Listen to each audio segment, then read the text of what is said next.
Good, happy Sunday evening, January 5th, 2020. I'm Riley King, and welcome to the Riley King Newscast, right here on the Riley King Network. We have a lot of news to get to this Sunday evening, so let's begin. First up, census. Deaths exceeded births in New Hampshire, but migration boosted population.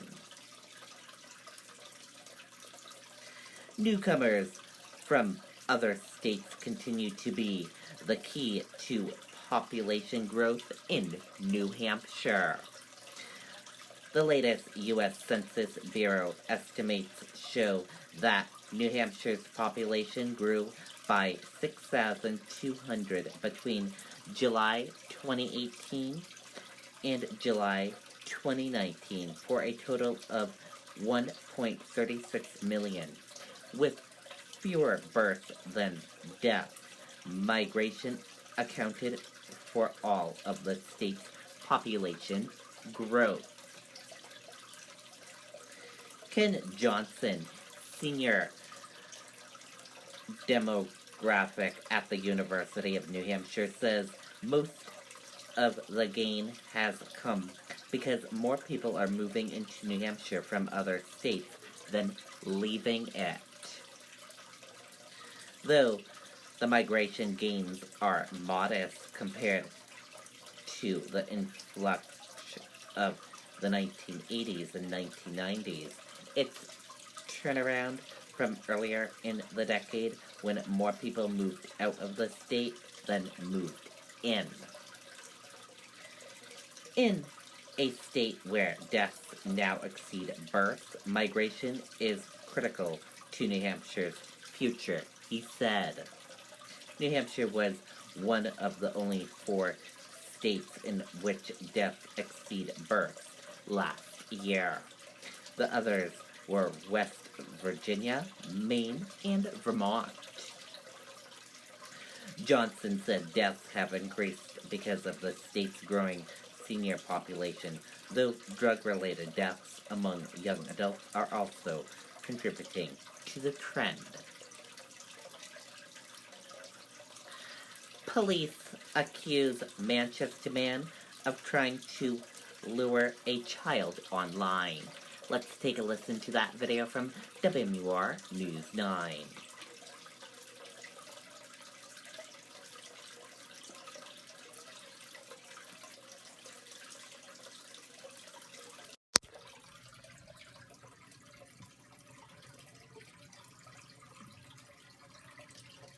First out the door when it matters most. For more than a decade, he's been right there, everywhere. And when American jobs are on the line, he leads the charge. ABC's World News Tonight with David Muir is America's most watched newscast, and we thank you. Right now, a Manchester man is facing multiple charges after allegedly trying to lure a child online. Investigators say Robert Gagney was talking with a person he believed was a child online. He allegedly planned to meet the minor in Nashua and was arrested on his way there Friday. Gagney is charged with illegal use of a computer and attempted sexual assault. Okay, and there you go on that video and that report.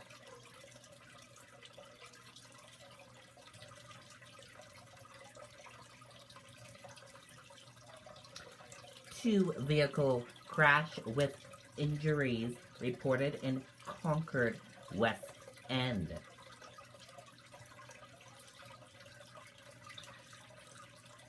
Concord firefighters and police were sent to Auburn and 4th Streets in Concord for an accident Sunday. Take a look at this photo. This is a photo from the scene of that accident, as you can see.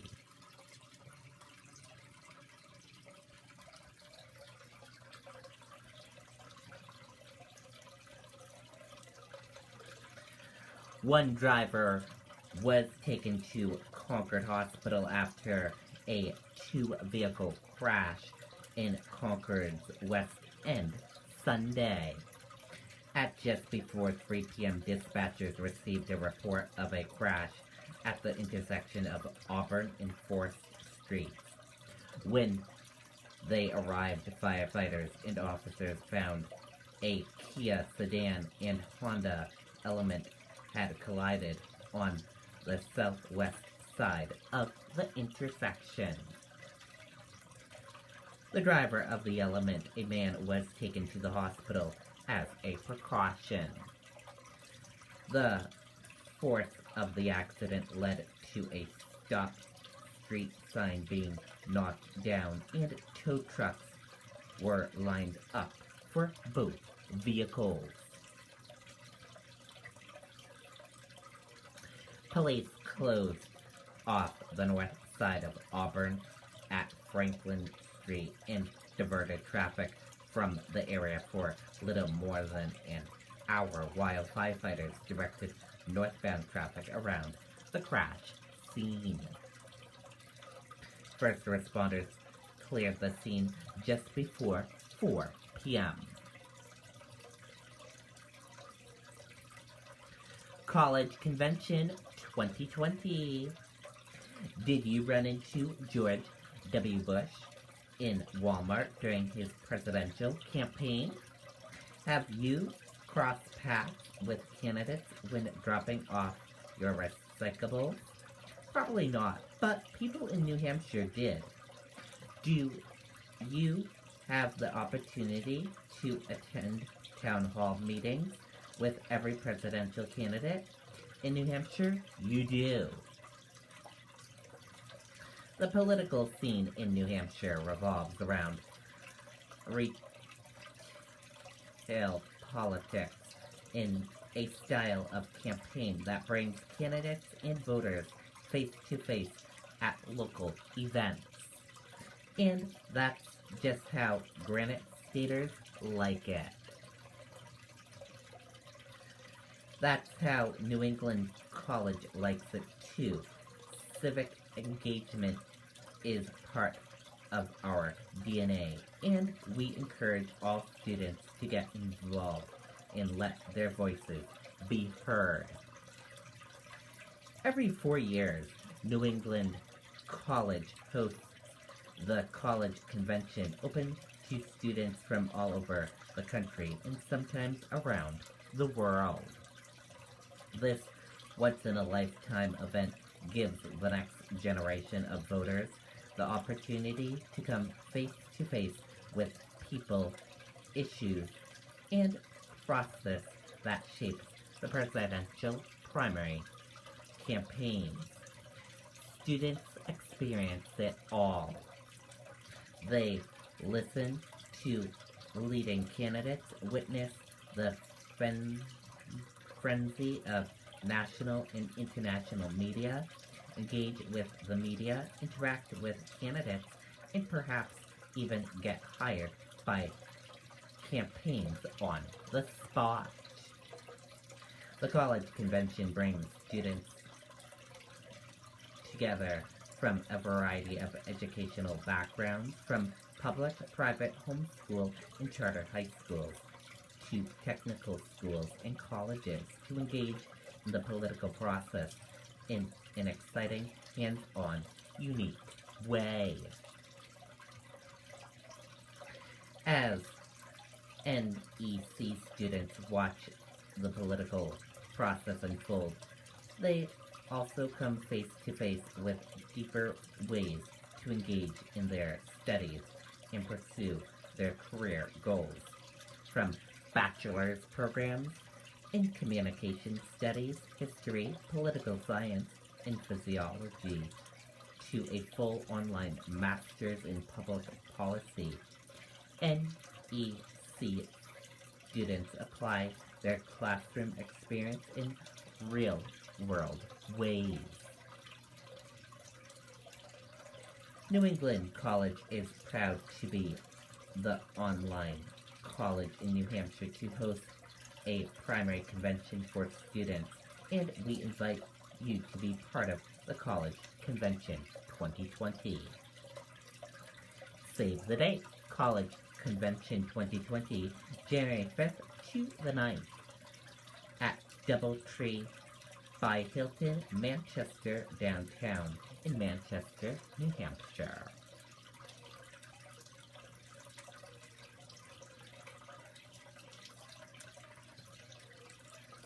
The New Hampshire Homeland Security released a press release yesterday, and here is what that press release says. Take a look.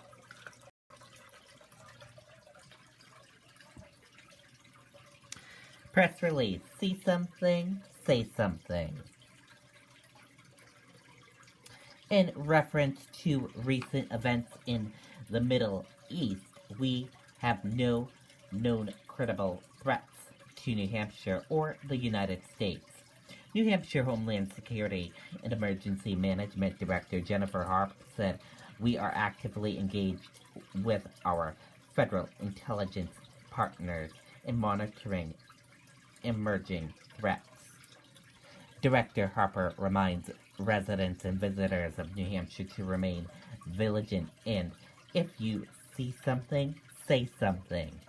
The If You See Something, Say Something campaign is a public awareness campaign sponsored by the U.S. Department of Homeland Security to raise public awareness about terrorism and the importance of reporting suspicious activity to state and local authorities. Homeland Security starts with hometown security. Local communities and citizens play an important role in preventing terrorism and keeping our community safe. The public should report suspicious activity such as the discovery of a suspicious package or a suspicious behavior such as someone breaking into a restricted area, attempting to gain access into a restricted area, or paying close attention to building security procedures. Suspicious activity does not include factors such as race, ethnicity, gender, religion, national origin, sexual orientation, or gender identity. Anyone who sees suspicious activity is urged to call 911. If you are unable to call 911, you can text 911 in New Hampshire. See something, say something. Posters, brochures, window stickers, reference materials, social media, toolkits, and PSA videos are available at no cost to New Hampshire organizations, businesses, schools, and nonprofits on the NHSEM website. And here's the website right here, as you can see.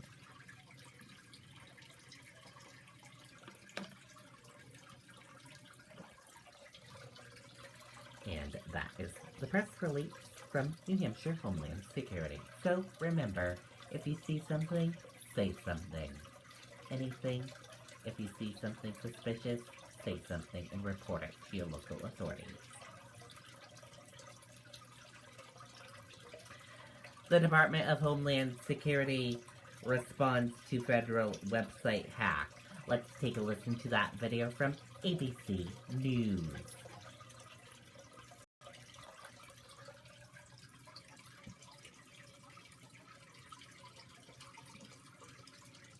Already be seeing signs of retaliation. ABC Stephanie Ramos is in Times Square, where security is already tight. Good morning, Stephanie. Good morning, Eva. It definitely is. We see stepped-up police patrols here in Times Square, and the Department of Homeland Security is now warning of an apparent hack of a federal website. The site displayed the image of President Trump bleeding with the Islamic Revolutionary Guard fist in his face.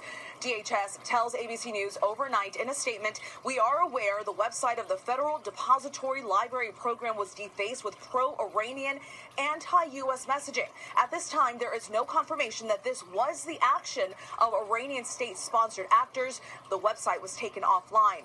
Now, this comes hours after the Department of DHS issued a notice Saturday warning law enforcement agencies about possible retaliation from Iran, a document that had been in the works since the drone strike Thursday that killed Iran's top military commander. Local and federal officials have increased security in cities across the country, but Eva, some measures may be noticeable, some may not. Now, Stephanie, federal officials are also warning Americans to be alert when they're out in public. Exactly. DHS recommends Americans stay informed while you're out at public events, especially if you're traveling. They want you to go about your life, but they also want you to stay vigilant, be aware, and know where those emergency exits are. Officials also say we could see more cyber disruptions as well. And watch out for suspicious emails and network delays. DHS suggests you back up your data and implement multi-factor authentication on your devices. Again, authorities don't know exactly what's to come, but they say the threat is real. Eva. All right, Stephanie Ramos for us. Thank you. Hi. Okay, and there you go on that video and that report. And that does it for this evening edition of the Riley King Newscast, right here on the Riley King Network. I hope you all have a great rest of your evening, and I'll see you back here tomorrow for another newscast. And I'll have a news report coming up in a little bit. Good night and bye, everyone.